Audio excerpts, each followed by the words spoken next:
Hey, welcome in. Let's get metaphysical like we do here.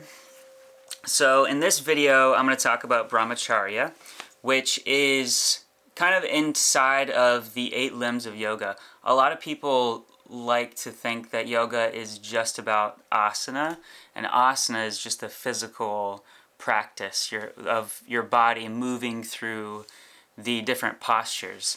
But there are many forms of yoga, and philosophy is one of them, and ethics is one of them. And so I'm going to talk about Brahmacharya, which if you Google or look up a lot of YouTube videos on Brahmacharya, you're going to find a lot of information on like semen retention or nofap in the bro culture. But this is also known, has many words like abstinence, celibacy, semen retention.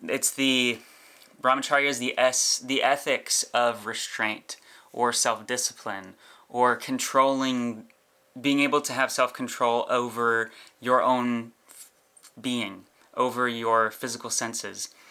And it's like, it's dealing with excess and equanimity, balance in all aspects and areas of your life. So yoga, the people in the East look at the body as a whole system. It has many parts, and this is a philosophy of looking at all of those parts. So like the Eightfold Path in Buddhism, it's like the science and art of the mind, of controlling your mind and the inner workings of that whole system, and how to look at the whole thing as all parts, omnism. If you've ever heard the word omnism, O-M, like omnism, I don't know how you say it, but it's the idea that all religions have truth in them.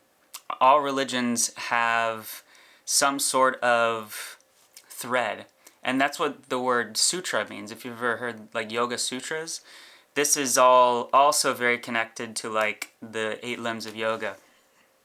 But sutra, I mean, it's like a thread. There's a golden thread connecting all of these things, and all of these different religions have just different words for the same thing.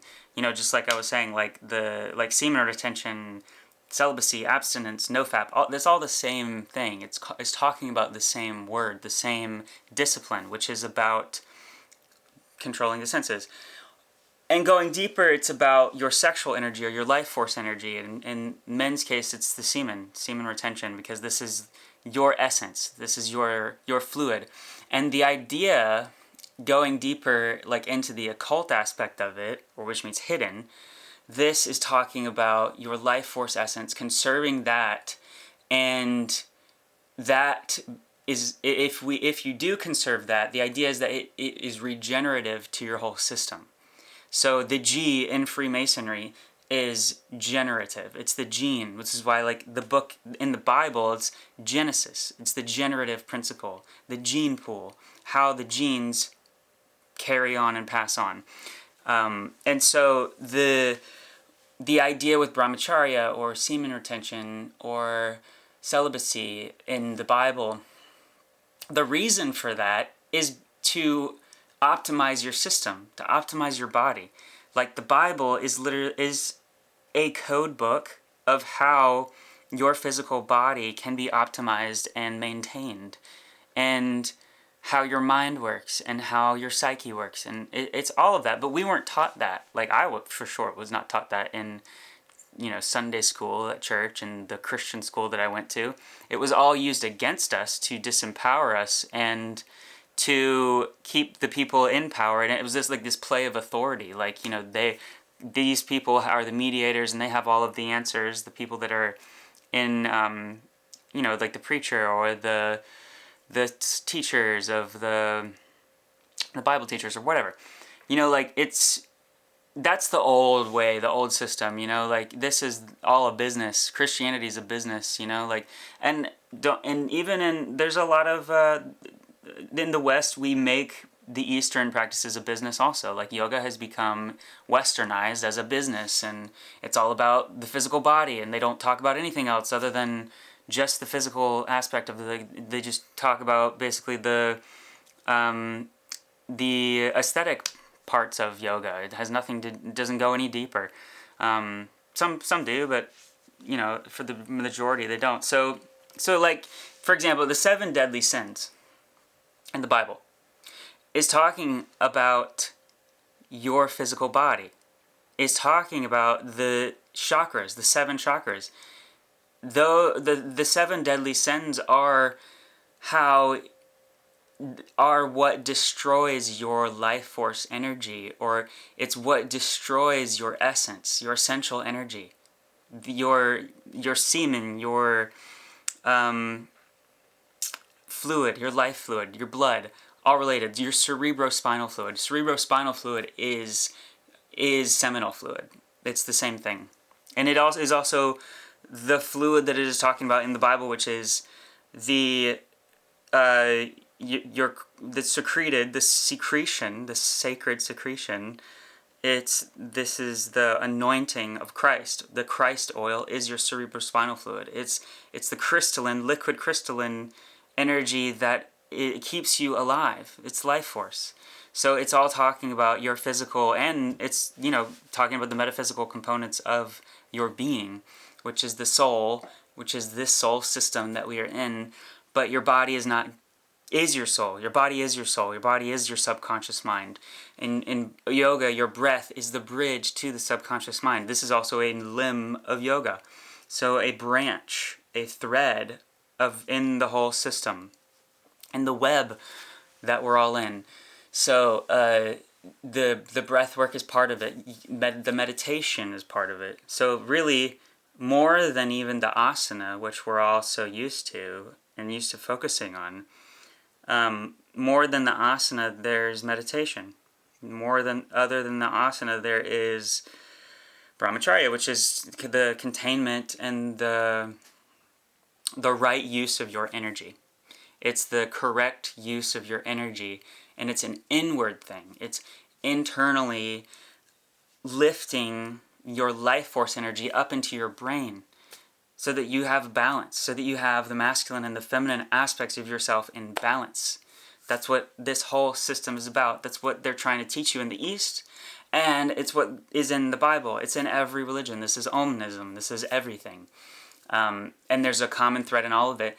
And so in the West, we compartmentalize. We cut everything off. We don't see it as a whole system. We don't see things holistically. We see things like there's a specialist for this, and there's a specialist for your head and your feet and your mouth and your nose and your eyes and your ears and your heart and your gut. And there's a doctor for everything here because it's a business. And it's like what they do for CBD and THC, and they split it up by the molecule and tax you based on the molecule. This is the business model.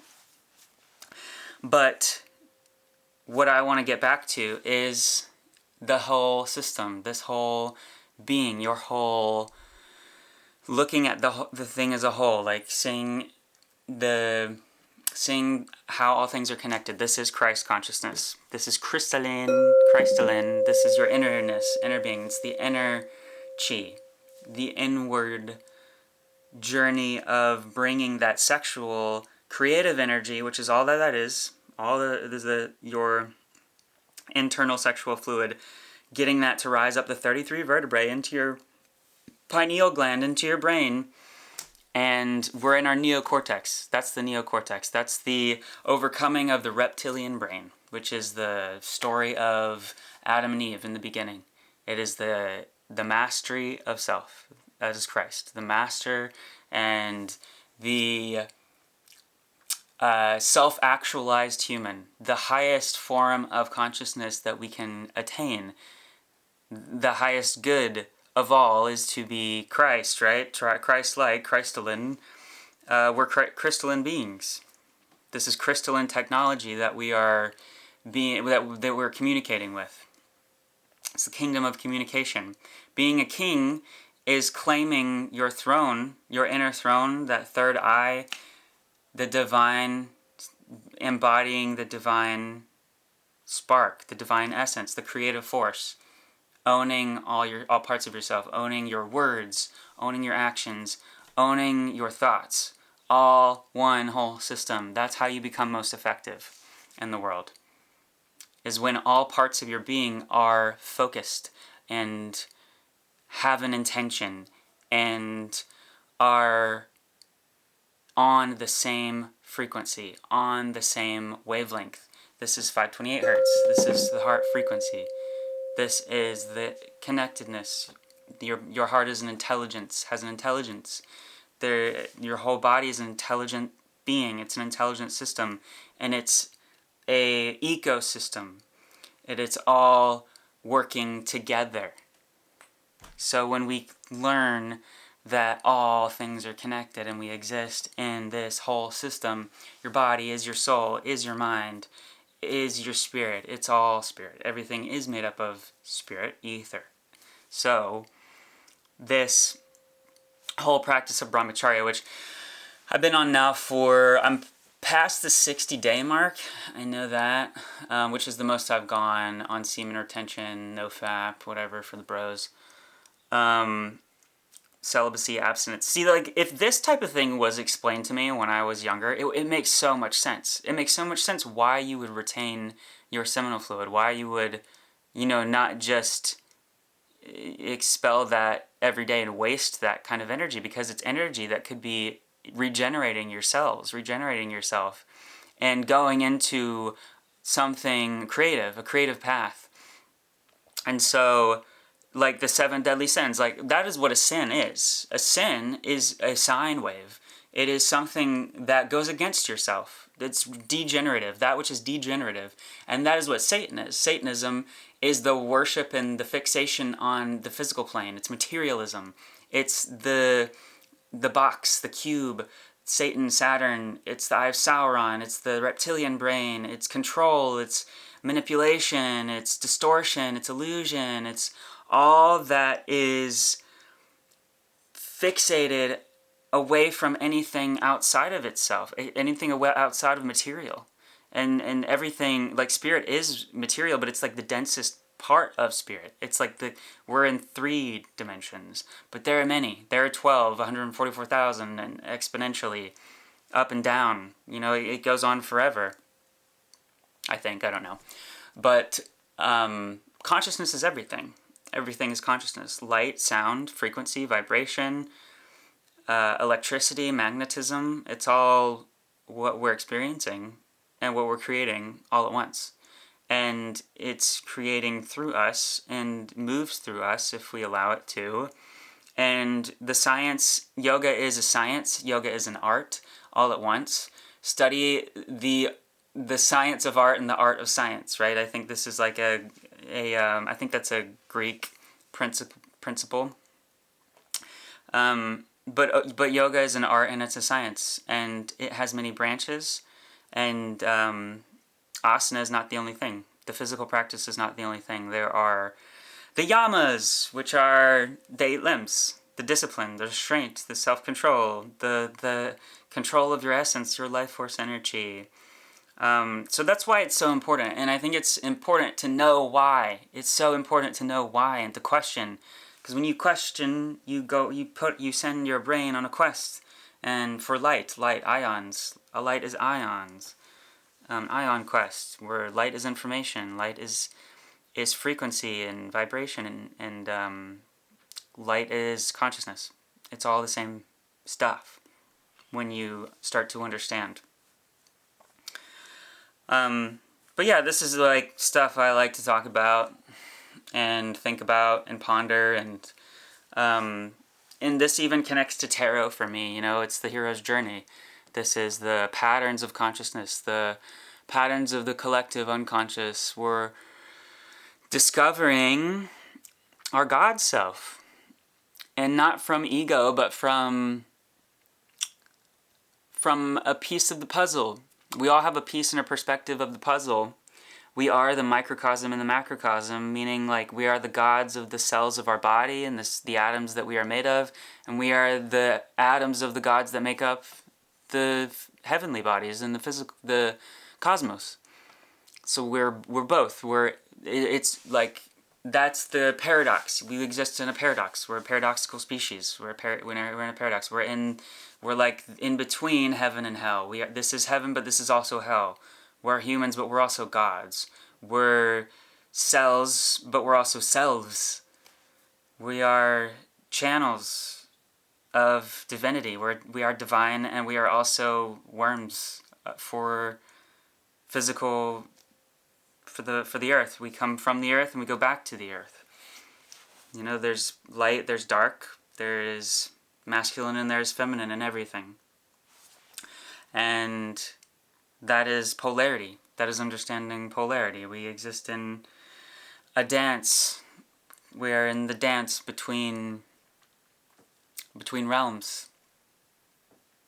And we have evil and we have good inside of us. And devil is evil. Devil lived backwards. It's that which is degenerative. The degenerative force, that which is against life, against the regeneration of life, against creation, against the natural laws of the universe. Whew, wow, this is a long rant. I haven't ranted like this in a while. But just bringing it back, bringing it back down. The essence of human is light, and humus, which is earth. Humus, humor. To be humorous is to be grounded. To be down to earth. Humorous, humus. Hummus is one of my favorite foods. I love hummus. But like, yeah, so humor. He was light, but it's also earth. And it's the ground. And it's humor, it's light. Being humor is lighthearted, but it's also grounded. Yeah, okay, I'm just kind of on a tangent now. But I love etymology. If you guys can't tell. But, yeah, please let me know what you think about this and what your thoughts are. And, like, you know, if you have any input or revelations or connections that helped you with that. Please like, subscribe, comment below, join my rants. But I hope you got something out of this. If so, let me know. But yeah, we'll do more of these things. I'll talk more about the 8 limbs of yoga and what my thoughts are on that. And yeah, Omnism. That's what I've been thinking about lately. Is that like it's all, you know, different words for the same stuff, and we're all different perspectives in the whole. But anyway, thanks for watching. Peace.